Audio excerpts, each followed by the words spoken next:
Hey guys, how's it going? Welcome to this video. All right, we're doing a video on a 2006 Honda Civic. So basically, if you guys have issues with the alternator, I'm gonna tell you guys how to replace the alternator, but let's talk about the alternator for a little bit. Sure, if you guys have this problem, you guys probably was driving a vehicle and it probably died while you were driving it, and you probably try to jump it. You know, it cranked up and ran after you put the cables on, but it died out as soon as you took the cables off. Obviously, that means that your alternator wasn't charging, and you probably have to replace the alternator.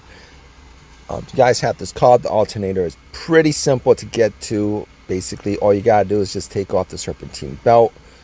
Before you do that, you might want to just draw a pattern of how the serpentine belt goes around each of the pulleys. And once you take the serpentine, you know what? You guys don't even need to take the serpentine belt off, to be honest with you.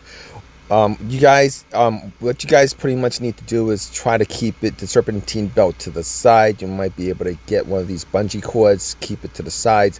Normally, when I do these jobs in the serpentine belt, on the alternator or any of the components, and I don't need to take the serpentine belt off, I don't take the serpentine belt off, because most of the time to get it back on, you probably need to jack the car up, take the tire off, and all that stuff, and that's just a waste of time. What I do is I have a short bungee cord, and I'll tie the bungee cord around the serpentine belt, just give it enough tension, and then tie it to another portion of the vehicle so that it keeps the pattern. And essentially, as you guys can see, there's a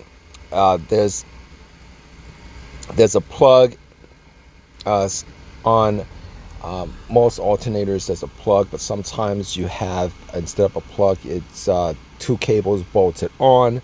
One cable goes to the battery, the other cable is probably a ground. But as you guys can see, you're going to take the two plugs off and look for the two long bolts that are holding this together. It's a very simple job, not difficult at all, considering the alternator is right there once you pop the hood up. Hope this has helped you guys out. If you guys have any questions, definitely leave a question in the comment section. Please subscribe, please give me a thumbs up. Appreciate your time, guys. Take care.